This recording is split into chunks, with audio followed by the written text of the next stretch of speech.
Halo semuanya, pada video kali ini aku ingin membahas salah satu pemain muda berbakat dari Indonesia yang menjanjikan tentunya untuk masa depan timnas Indonesia, yaitu Rafael Struijk. Dia mendadak menghilang dari radar. Kemanakah dia sekarang? Mengapa dia tidak terlihat lagi di timnya sekarang? Dan apakah ini akhir dari perjalanannya di Australia atau justru kebangkitannya nanti akan lebih besar dari sekarang? Mari kita bahas pada video kali ini.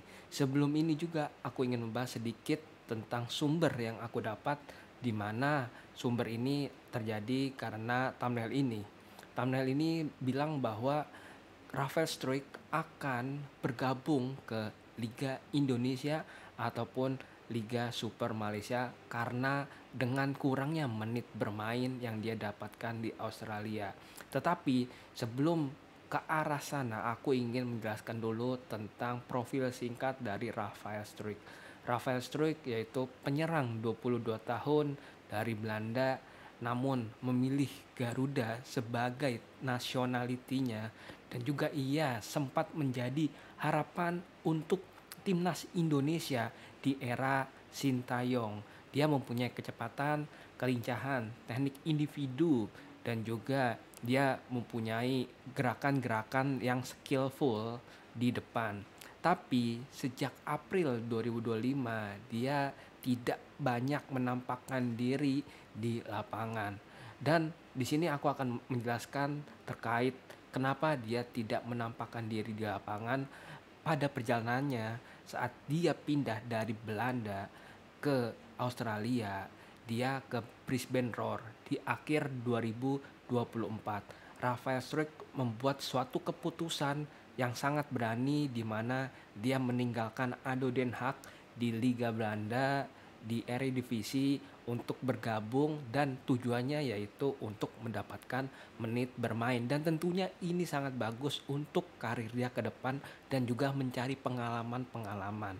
Dan tentunya dengan adanya kepindahannya ini pun sangat dibuat kaget oleh banyak supporter dari timnas Indonesia, karena dengan penurunannya dari Liga Belanda ke Liga Australia ini sangat jomplang, karena kita tahu Liga Belanda ini merupakan 5 liga terbaik di dunia, sedangkan Liga Australia ini jauh di bawah dari Liga Belanda. Tetapi tidak apa-apa, karena mencari pengalaman, makanya masyarakat dari fans sepak bola Indonesia mendukung dengan keputusan dia untuk memilih Liga Australia sebagai liga yang akan dia mainkan nantinya.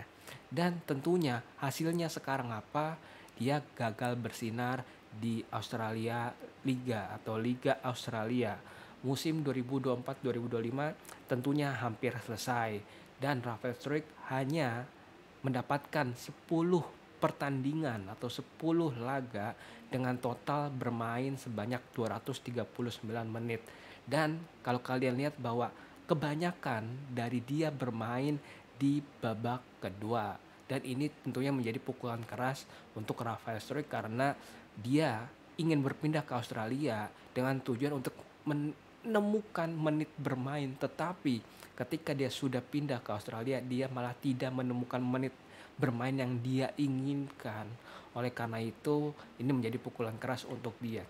Kemudian kalau kita lihat dari performanya, meski struggling di klub, kita tahu bahwa di era sebelumnya, di pelatih sebelumnya timnas Indonesia di era Sintayong, Rafael Struijk ini sering banget dipasang untuk menjadi penggawa dari timnas Indonesia di lini depan.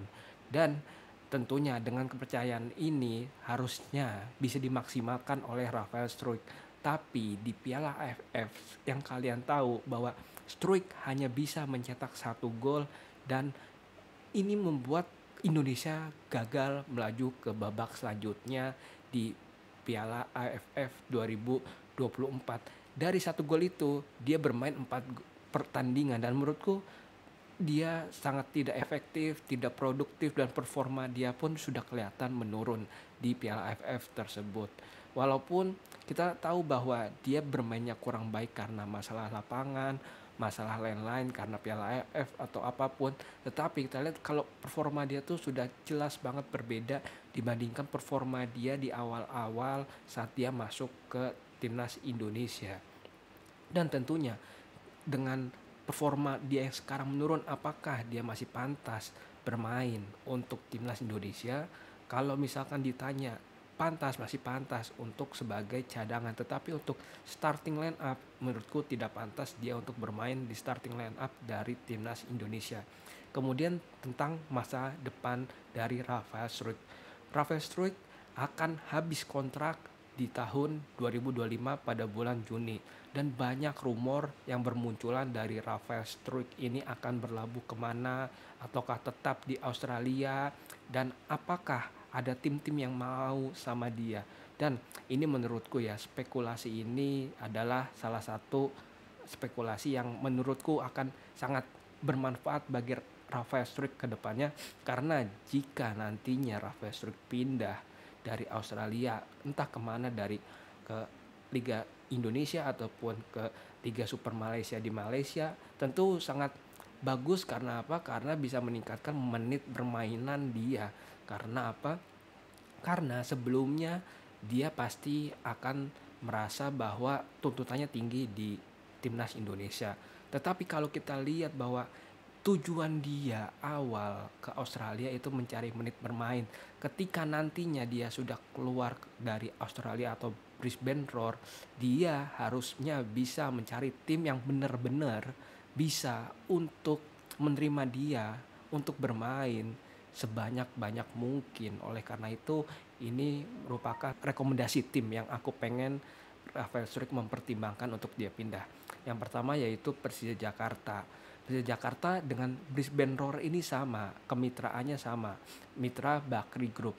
Dan menurutku peluang besar Rafael Struijk bisa bergabung ke Persija Jakarta pun sangat besar dibandingkan tim-tim yang lain. Kemudian ada Persib Bandung.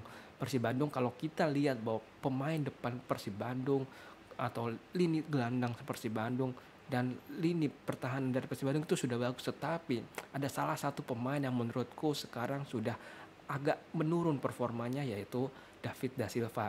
Dan dengan pergantian David da Silva ini sepertinya cocok dengan gaya dari Rafael Struijk yang mengandalkan kecepatan dan juga memiliki skill yang sangat bagus dalam one on one. Oleh karena itu Persib Bandung bisa menjadi pilihan yang tepat. Kemudian ada Persebaya Surabaya dengan pelatihannya atau pola didikannya pada pemain muda ini sangat bisa membantu Rafael Struijk untuk bisa berkembang lebih baik lagi untuk kedepannya. Kemudian yang terakhir dari JDT, Johor Darul Ta'zim. Kenapa JDT? Karena kita tahu bahwa JDT mempunyai segudang pemain-pemain baik dan juga fasilitas baik.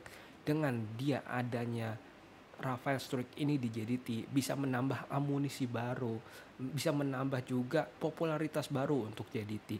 Tetapi yang bisa kita lihat bahwa JDT ini mempunyai banyak banget pemain lebih bagus dari Rafael Struijk. Oleh karena itu, jika Rafael Struijk bisa mempertimbangkan ke JDT, tentunya Rafael Struijk tidak bisa mendapatkan pola permainan atau permainan yang diharapkan, menit bermain yang diharapkan seperti layaknya di Persija Jakarta, di Persib Bandung maupun di Persebaya. Dan menurutku seperti itu. Dan peluang positif yang dia akan dapatkan di Liga Asia Tenggara, di mana dia dapat bermain secara reguler tentunya. Kemudian dia juga diperhatikan langsung oleh pelatih dari timnas Indonesia dan juga menambah branding pribadi dan juga tentunya menambah juga fans-fans dari negara yang dia tempati nantinya. Dan dia juga akan menjadi bintang utama dan aku harap dia tidak menjadi pelapis. Oleh karena itu, aku harap Rafael Struijk bisa ke Indonesia saja, ke Persija Jakarta, Persib Bandung atau ke Persebaya Surabaya. Jika mau ke Liga Super Malaysia, bisa cari tim-tim yang lebih cocok dan bisa mengasih menit bermain untuk dia. Jika dia ingin meningkatkan kualitasnya, JDT adalah pilihan cocok di Liga Super Malaysia. Apakah ini akhir dari Struijk? Tentunya tidak.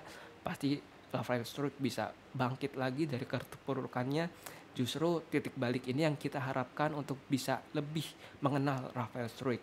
Tentunya banyak pemain besar yang banyak banget dia mengalami juga penurunan performa, tetapi dia bisa bangkit dan bisa juga menjadi pemain terbaik. Dan kita harapkan juga Rafael Struijk bisa bangkit dan bisa memperkuat timnas Indonesia dengan performa yang lebih baik lagi dari sebelumnya.